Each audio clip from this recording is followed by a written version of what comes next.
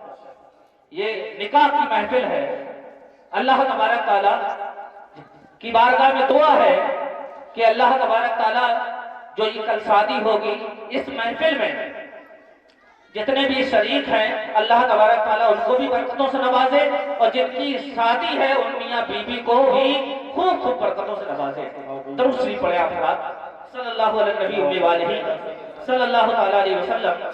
صلاۃ و سلام علیک یا رسول اللہ صلی اللہ علیہ وسلم۔ معزز سامعین، یہاں تک کہ ایک ایک نیکی کے لیے آدمی ایک دوسرے سے مانگتا پھرے گا لیکن اسے کچھ نہیں مل رہا ہوگا، یہاں تک کہ وہ ایک بیٹا اپنی ماں کے پاس جائے گا کہ مجھے ایک نیکی مل جائے، ایک بیٹا اپنے باپ کے پاس جائے گا، اپنے بھائی کے پاس جائے گا کہ مجھے ایک نیکی مل جائے، لیکن نیکی نہیں ملے گی۔ معزز سامعین کرام، ایک واقعہ ایسا ہی ہے کہ جب نفسی کا عالم ہوگا اور ایک کو ایک نیکی کی ضرورت پڑے گی اور مارا ڈگر پھر رہا ہوگا وہاں پر، یعنی میدان محشر میں کہیں ادھر جا رہا ہوگا کہیں ادھر جا رہا ہوگا، جب مایوس ہوگا وہاں پر ایک شخص ہوگا جس کے پاس ایک ہی نیکی ہوگی، ایک ہی نیکی ہوگی۔ کیا ہوگا؟ ایک ہی نیکی ہوگی۔ وہ یہ پوچھے گا کہ کیا معاملہ ہے جو آپ اتنا بڑبڑا رہے ہیں، پریشان حال ہیں؟ کہا کہ میزان عمل میں ہماری نیکیاں تولی گئیں، وہاں پر ہمیں ایک نیکی کی ضرورت پڑ رہی ہے، مجھے کوئی نیکی دینے کے لیے تیار نہیں ہے۔ وہ مایوس بیٹھا ہوا ہوگا، وہ کہے گا کہ میرے پاس تو صرف ایک ہی نیکی ہے، وہ میرے یہاں پر میدان محشر میں کیا کام آئے گی؟ آپ یہ نیکی مجھ سے لے لیں، اس لیے میں چاہتا ہوں کہ اپنے بھائی کی مدد کرو۔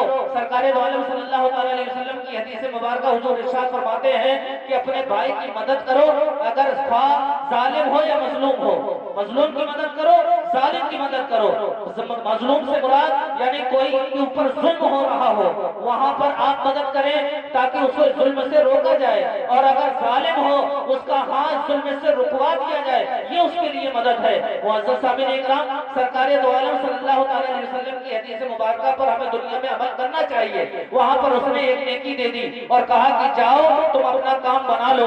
معزز سامعین اکرام، وہ بھاگتا ہوا گیا میزان عمل میں، اللہ تبارک تعالیٰ خوش ہوا، کہا کہ تمہیں کس نے نیکی دے دی؟ کہا فلاں نے دے دی، اس لیے کہ اس نے میری مدد کر دی ہے۔ سرکار دو عالم صلی اللہ علیہ وسلم کی امتی کا وہ ایسا بندہ ہوگا جب اس نے ایک اپنے بھائی کی مدد کی تو اللہ تبارک تعالیٰ اس کی مدد سے خوش ہو جائے گا، اور خوش ہونے کے بعد اس نے ایک نیکی والے کی ہوئی اللہ تبارک تعالیٰ اسے بھی جنت عطا فرما دے گا۔ معزز سامعین اکرام، غرولی کی سرزمین میں رہتے ہو، آپ ایک دوسرے کی مدد کرنا سیکھ لو، ایک دوسرے کے ساتھ حسن سلوک سیکھ لو، ایک دوسرے کے ساتھ سخی والے بن جاؤ۔ معزز سامعین اکرام، ایک واقعہ میں سنا کر اپنی جگہ لیتا ہوں۔ حضرت ابو بکر صدیق رضی اللہ تعالیٰ کے پاس ایک شخص آیا جو ملک شام سے آیا، وہ مقروض ہو چکا تھا، تجارت کرتا تھا، اس میں اس کو نقصان ہوا جس کی بنا پر وہ مقروض ہو گیا، قرض دار ہو گیا۔ حضرت ابو بکر صدیق کی بارگاہ میں آتا ہے۔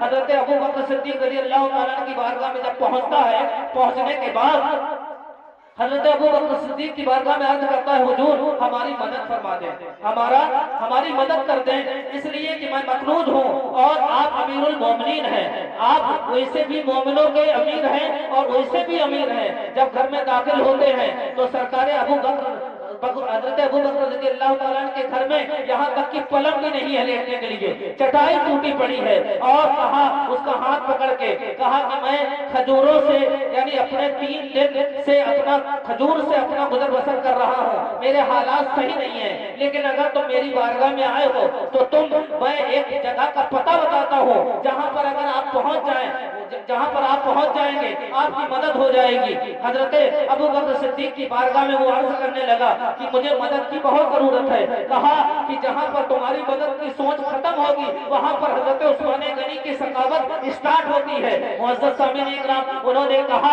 کہ میں تمہارا پتہ بتا دوں کہ نہیں پتہ نہ بتانا، یہ کہہ دینا میں مسلمان ہوں اور نبی کا امتی ہوں، بس اتنا کہنا، اور آپ جو بھی فریاد کریں گے وہ تمہاری مدد فرما دیں گے۔ اس نے یہ سوچ کر چل دیتے ہیں۔ حضرت عثمان غنی کے گھر میں جب اسی دروازے پر پہنچے تو حضرت عثمان غنی اپنے بچے کو اس لیے ڈانٹ رہے ہیں کہ یعنی دودھ میں شہد ملا کر پی رہے ہیں، تو حضرت عثمان غنی نے کہا دودھ میٹھا ہوتا ہے اور پلس شہد میٹھا ہوتا ہے، دونوں چیزیں میٹھے استعمال کر رہے ہو، ایک چیز ایک میٹھی استعمال کرو، یا شہد کھاؤ یا پھر یعنی دودھ میٹھا پیو، دونوں چیزیں ملا کر نہ۔ جب اس نے یہ دیکھا تو دیکھ کر حیران ہو گیا کہ حضرت ابو بکر صدیق نے ان کی سخاوت کا چرچا کیا تھا اور آج یہ اپنے بیٹے کو اس انداز میں پیش آ رہے ہیں۔ اتنا کہنا، اتنا سوچا تھا، اتنے میں حضرت عثمان غنی رضی اللہ تعالیٰ باہر آتے ہیں، کہتے ہیں کہ میں اپنے بچے کو سمجھا رہا تھا، معذرت چاہتا ہوں، مجھے تھوڑا ٹائم لگ گیا۔ حضرت عثمان غنی رضی اللہ تعالیٰ کی زبان سے یہ جب الفاظ وارد ہوئے تو وہ بالکل شرمسار ہو گیا، کہا کوئی بات نہیں ہے۔ حضرت عثمان غنی نے اس کا دست مبارک پکڑ کر اپنے کمرے میں لے گئے اور ان کی توازے کے لیے ایک گلاس دودھ بھی رکھا، شہد بھی رکھا، اور اس کے بعد میٹھا دودھ تھا اور کھجوروں کا حلوہ بھی موجود تھا۔ معزز سامعین اکرام، سرکار عثمان غنی رضی اللہ تعالیٰ کی توازے کر رہے تھے تو اس وقت یہ حیران اور پریشان ہو گئے کہ اپنے بچے کے لیے دودھ اور شہد بھی ڈانٹ رہے تھے، ہمارے پاس تین چیزیں ہیں، شہد بھی ہے اور پلس کھجور کا حلوہ بھی ہے اور دودھ بھی ہے۔ یہ تمام چیزیں جب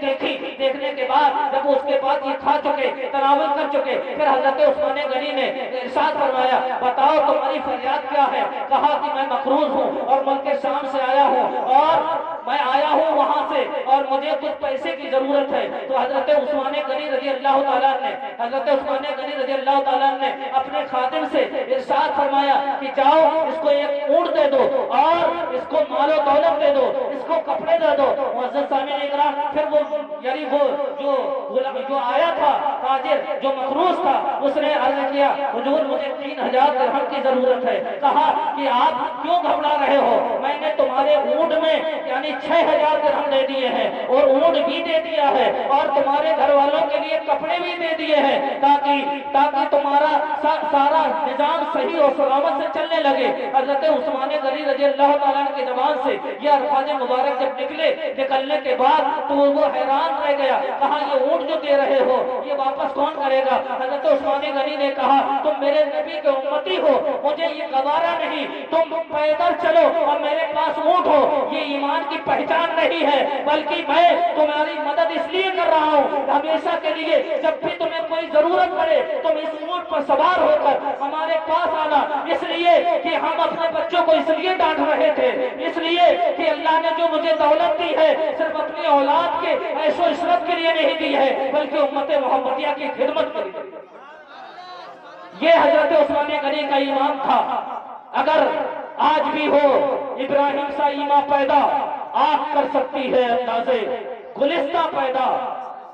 معزز سامعین اکرام، میری یہی گزارش ہے آپ لوگ ایک دوسرے کے ساتھ خدمت گزاری کرنے والے بن جاؤ، ایک دوسرے کے ساتھ حسن سلوک کرنے والے بن جاؤ، اور میری آپ سے گزارش ہے کہ جتنی رنڈیاں ناچ رہی ہیں یہ ڈرامے ہو رہے ہیں اس سے آپ لوگ محفوظ و معمور ہو جائیں۔ معزز سامعین اکرام، یہ ریکارڈنگ بھی چل رہی ہے اور آپ کے جلسے کا پروگرام آج نہیں تو کل نیٹ ورکنگ پر یعنی منظر عام پر پیش ہوگا۔ معزز سامعین اکرام، آپ سے میری گزارش ہے، معتبانہ گزارش ہے، میں صرف اتنا کہہ سکتا ہوں، میں نے بہت کچھ بتا دیا اتنے میں، اتنا ہی آپ کی صحت کے لیے کافی ہے۔ اللہ تبارک تعالی ہمیں بھی اور آپ کو اس پر عمل کرنے کی توفیق عطا فرمائے۔ السلام علیکم۔